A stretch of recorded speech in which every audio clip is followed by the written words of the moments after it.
Hoy es lunes 25 de septiembre de 2023, último lunes de este mes, y como todos los lunes, platico sobre cuáles fueron las noticias que más interesaron a los mexicanos. No hubo, por cierto, esta semana una determinante, una de las que tenemos de los 80%, 90% que respondan de una noticia, sino hubo más distribución entre tres de las primeras noticias, aunque sí fueron bastantes notas que pudiéramos decir que son interesantes. Y el número uno, tal vez por morbo, por el momento político, o por el personaje del que se trata, o por no ser la candidata oficial, pero el caso es la acusación, la muestra que se hizo de un posible plagio de un trabajo para recibirse de ingeniera de Xóchitl Gálvez, fue lo que más interesó, lo que más morbo generó, por muchas razones, ¿no? Tiene su antecedente, el antecedente de Yasmín Esquivel, que no, de finales del año pasado, que durante todos los primeros meses de este año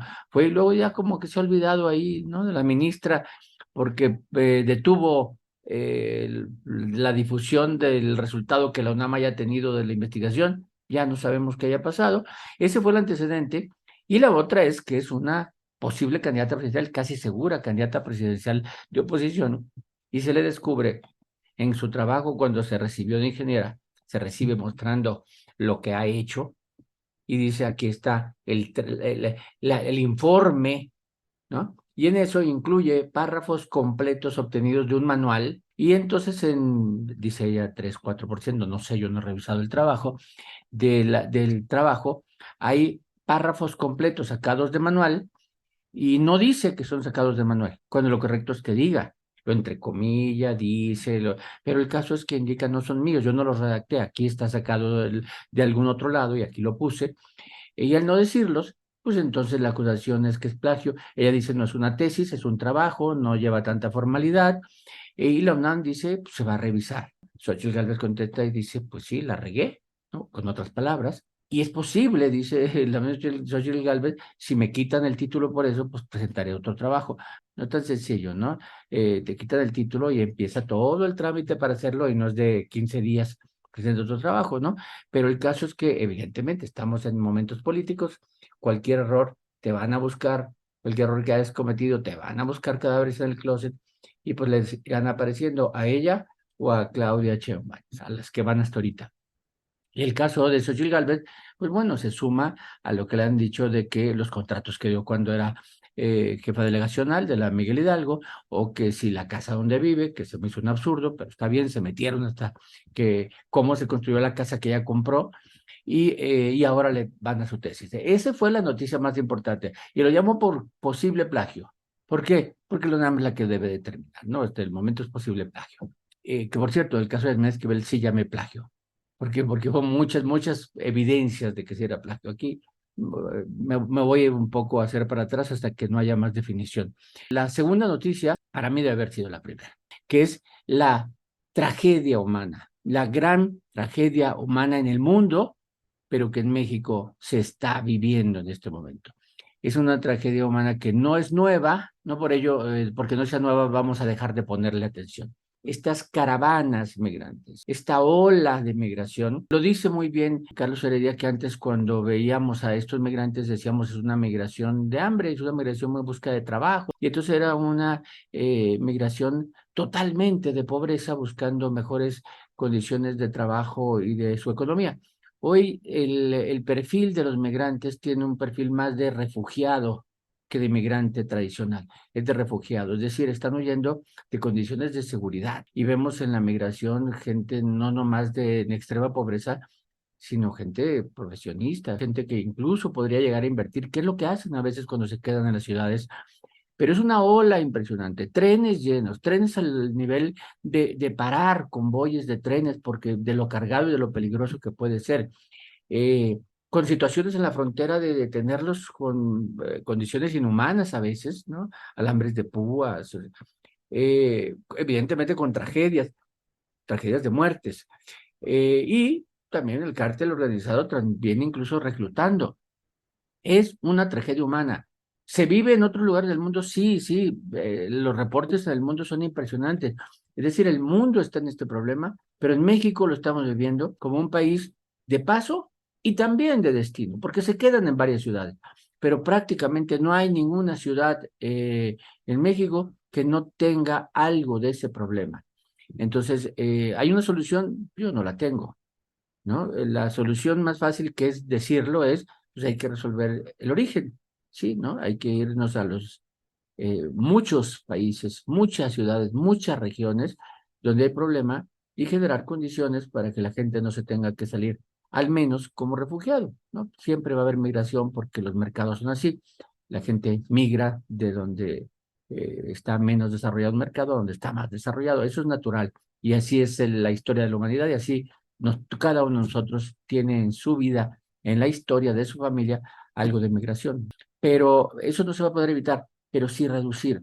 Pero además de que eso ocurra, pues también hay que solucionar, no hay que tratarlas como delincuentes. O sea, no son delincuentes. Es cierto, afectan las ciudades, es cierto, afectan vida de muchos de los residentes de las ciudades, bueno, pero no por ello hay que tratarlos como delincuentes. No, eso no tengo una solución fácil, pero esa fue la segunda noticia y creo que debe ser la noticia más importante, no solo de esta semana, sino de mucho tiempo, y no solo en México, sino en muchos, muchos lugares. Son tragedias desde donde viven y están viviendo otra tragedia en el camino y puede que vivan otra tragedia cuando lleguen. Así que no, no son delincuentes. La tercera noticia tiene un poco que ver con un asunto político. O sea, el fiscal de Morelos, que todo ocurre con un feminicidio en la Ciudad de México, que van y tiran el cuerpo en Morelos. Y entonces el fiscal de Morelos allá hacen un estudio forense y dice, pues no, no, no fue feminicidio, sino se ahogó con el vómito. Se pelea la fiscalía de que dice, no, no, claro que sí fue feminicidio, bien dimes y diretes, difieren totalmente. Y entonces aquí en la Ciudad de México dicen, lo acusamos a él de estar ocultando un feminicidio, estar ocultando, ¿no? Y entonces no vamos a permitir. Y van hasta allá y lo detienen. Lo traen y entonces primera detención. Bueno, lo han detenido y lo han soltado por órdenes de jueces, distintos jueces, que dicen, oye, este señor tiene fuero, fueron hasta Morelos donde tiene fuero y fueron por él. Y no, o sea, también juzguenlo eso, pero no puede estar en prisión porque tiene un fuero, ¿no? Y entonces ahí viene esta legata, bueno, ya lo han liberado 4 veces y cada vez antes de liberarlo, antes de soltarlo, lo esperan afuera y lo agarran y por otro delito. El último fue por tortura, ¿no? Y pues total, que ya por fin lo liberan. Nunca ha dejado de ser fiscal, pero entonces ya está libre. Por fin, la cuarta liberación. Y hay antecedente político. O sea, políticamente no lo quieren, la 4T no lo quiere, porque además allá en Morelos, donde es fiscal, ha acusado al gobernador. El caso es que lo liberaron. Yo no sé si es culpable o inocente de algunos de los delitos que lo han acusado, pero sí parece un pleito más político que legal. Otro es que Morena le ganó la salida nuevamente frente a los opositores. Morena, la 4T le ganó la salida al fijar reglas para la selección de candidaturas de sus estados. Fija reglas, dice cómo son, pone fechas, especifica la no renuncia obligatoria. Ojo, eso nos hace ver que en la pasada, en la de las corcholatas, eso de la renuncia fue una regla que fijó Marcelo Ebrard. Ya sin Marcelo Ebrard en la palestra fijando reglas, dice no, no tienen que renunciar, es lo que la ley diga. Y también fija en las encuestas de haber equidad de género, el mismo número de hombres y de mujeres medidos en las encuestas, lo cual evidencia también que en la pasada no existió, solo hubo una mujer y 5 hombres. Pues este tipo de cosas son distintas, no es la misma encuesta, no va a haber encuestas contratadas, con la regla, estricto, supervisión, no, van a ser de las tradicionales que Morena ha hecho y que le han salido bien, por cierto, si no hay que ver los triunfos. El caso es que para las 9 entidades que para ellos son 6 que defienden, Tabasco, Chiapas, Veracruz, Puebla, Ciudad de México y Morelos, y 3 que tiene sus opositores, que son Yucatán, Guanajuato y Jalisco. Son las 9 entidades. Y donde más despertó atención fue la Ciudad de México, no solo Ciudad de México, ¿no? También Chiapas, en donde el presidente dice, no, que mi prima no se inscriba. Y otros estados, pero el caso es la Ciudad de México donde más, porque Cuauhtémoc Blanco se descarta, García Harfuch se anota con todo, y esta semana veremos si Mario Delgado. El chiste es que Morena le ganó la salida. O sea, si tuviera una carrera, pues Morena tomó ventaja de inicio.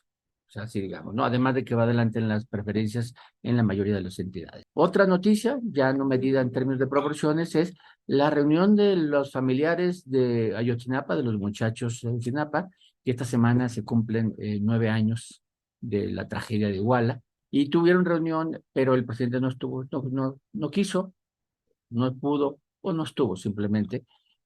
Y los de Ayotzinapa pues no están totalmente contentos y nunca lo van a estar. Están perdidos los restos de los muchachos a 9 años, cada vez se reduce la posibilidad de que aparezcan. Por las verdades, cada teoría que ya no difieren mucho una de otra, solo hay detalles. Y la otra de un personaje también que los jueces determinan que cumpla su acusación domiciliaria, abogado Juan Collado, aquel abogado que agarró el presidente y que luego se mezcló con que su fiesta y quienes habían estado en la fiesta, toda una historia y una narrativa que se hace alrededor, pero es un abogado muy importante, muy cercano a la clase política, estaba preso y ahora va a seguir su proceso fuera de la cárcel. Esa que debería haber sido a lo mejor, porque él es un personaje mucho más importante que el fiscal de Morelos, pero el fiscal de Morelos tiene algo de pleito político en la actualidad. Pero sí, la libertad determinada por un juez para Juan Collado también fue una noticia importante. Están quedando pocos en la cárcel, están quedando pocos, ¿no? De los paradigmáticos, pues ya salió en su momento Rosario Robles, ya sale Juan Collado, y hasta hay noticias de que el exdirector de Pemex también se están cayendo las pruebas contra él, pues parecería que no queda nadie de los paradigmáticos en la cárcel. Y el presidente eso, en lugar de lastimarlo, alimenta su discurso en contra del Poder Judicial. Pero bueno, esas son noticias ya de otras semanas. Gracias. Soy Roy Campos con las noticias más importantes de la semana que terminó ayer, domingo 24 de septiembre de 2023.